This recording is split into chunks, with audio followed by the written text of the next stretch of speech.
चलिए जानते हैं आज की 50 बड़ी खबरें सिर्फ 10 मिनट में, लेकिन उससे पहले आप चैनल को सब्सक्राइब करके वीडियो को शेयर जरूर कर दीजिए। G20 सम्मेलन से ठीक पहले इंडोनेशिया का दौरा करेंगे पीएम मोदी। 20वें आसियान भारत शिखर सम्मेलन में लेंगे हिस्सा।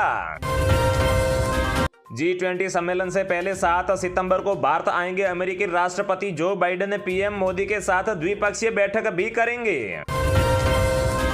भारत के पहले सूर्य मिशन आदित्य L1 के सफल लॉन्चिंग के बाद पीएम मोदी ने इसरो के वैज्ञानिकों को दी बधाई।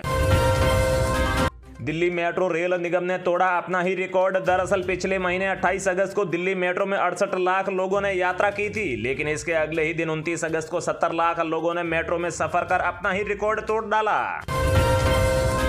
राजस्थान में गर्भवती आदिवासी महिलाओं को निर्वस्त्र कर गांव में घुमाया, पति समेत 3 लोग हुए गिरफ्तार।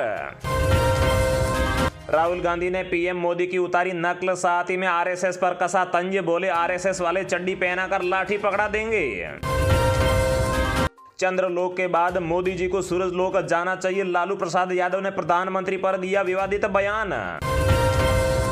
आरबीआई गवर्नर शक्तिकांत दास चुने गए दुनिया के बेस्ट बैंकर। पीएम मोदी ने दी बधाई। मोदी सरकार का एक फैसला चीन को पड़ेगा भारी, चीन को होगा बड़ा नुकसान। दरअसल चीनी कांच के आयात पर $243 प्रति टन ड्यूटी लगाने की करी गई है सिफारिश।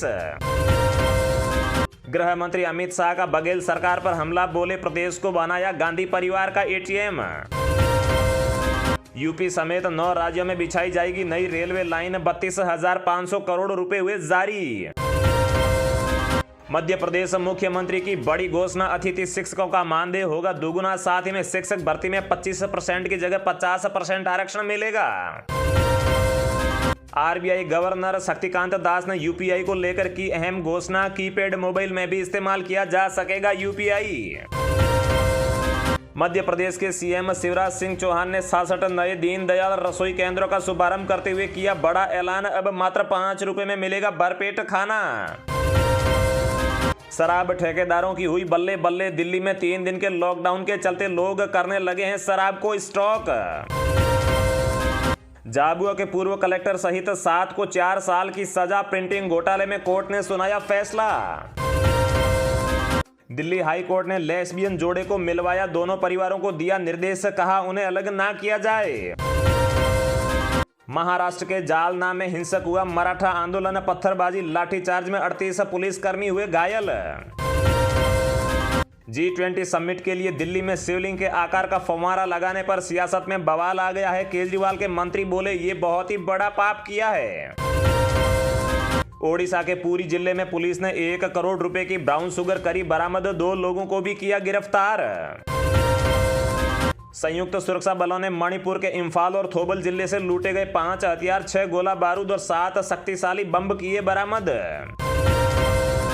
भारतीय मूल के थर्मन शनमुगारत्नम ने सिंगापुर का राष्ट्रपति चुनाव जीता। थर्मन ने 70% वोट के साथ जीत करी हासिल।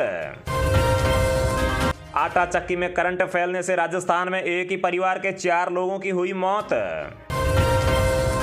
भारत को हिंदू राष्ट्र बनाना चाहते हैं पीएम मोदी। एक देश एक चुनाव को लेकर ओवैसी ने साधा निशाना। वन नेशन वन इलेक्शन की तैयारी हुई तेज। कमेटी का हुआ फैसला। अमित शाह, अधीर रंजन समेत 8 सदस्य हुए शामिल। पटना में ऑटो हड़ताल से रफ्तार पर लग गया ब्रेक। बुजुर्गों और महिलाओं को हो रही है बड़ी परेशानी।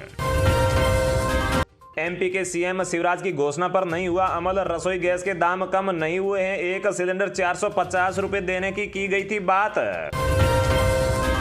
वर्षा की भारी कमी से झारखंड में पहले सूखे की घोषणा होने की संभावना।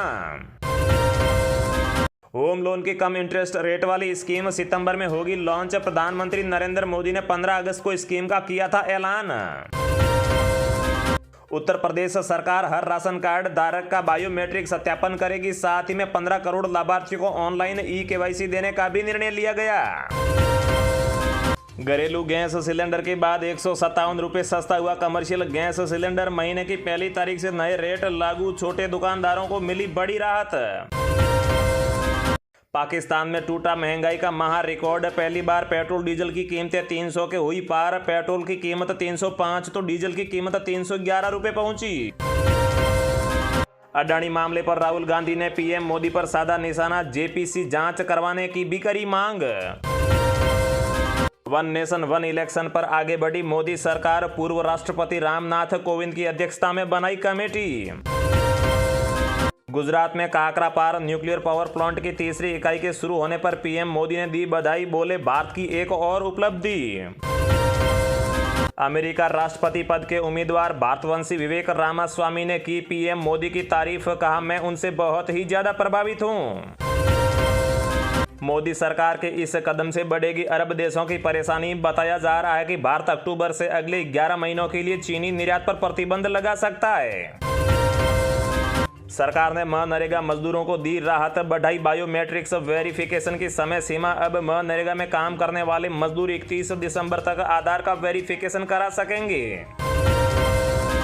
अरबों रुपए की होगी बचत, एक देश एक चुनाव पर बोले सुशील मोदी, कहा तेज होगी विकास की गति। चलिए अब जानते हैं जो आम आदमी के काम की और फायदे की खबरें हैं उनको विस्तार से।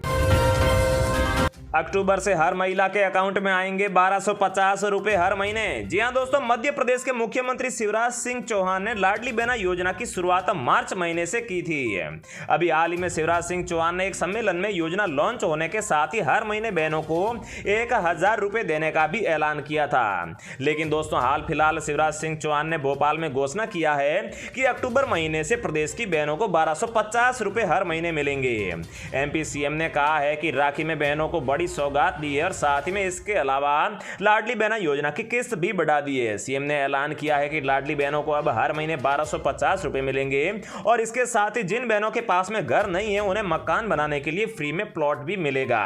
साथ ही बिजली बिल में भी रियायत दी जाएगी। इसके अलावा भी उन्होंने कहा है कि इसके बाद जैसे जैसे पैसों की व्यवस्था होती जाएगी इसे बढ़ाकर 1250 रुपए किया जाएगा, फिर 1500 रुपए, फिर 1750 रुपए, फिर 2000 रुपए, फिर 2500 रुपए और उसके बाद में बहनों को हर महीने 3000 रुपए की राशि दी जाएगी।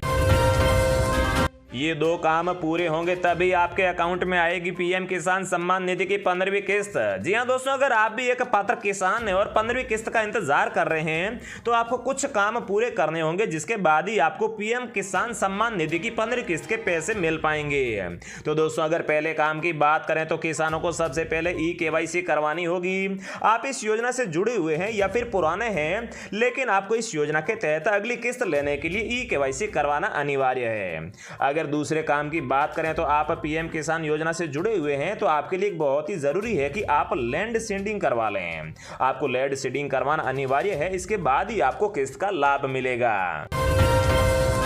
मोदी सरकार ने 2024 से पहले एक राष्ट्र एक चुनाव के रास्ते पर गंभीरता से चलने का इरादा जता दिया है। वन नेशन वन इलेक्शन की अवधारणा पर आगे बढ़ने के मकसद से सरकार ने पूर्व राष्ट्रपति रामनाथ कोविंद की अध्यक्षता में एक समिति गठित कर दी है। इससे पहले सरकार ने 18 से लेकर 22 सितंबर के बीच में संसद का विशेष सत्र बुलाए जाने की भी बात कही थी।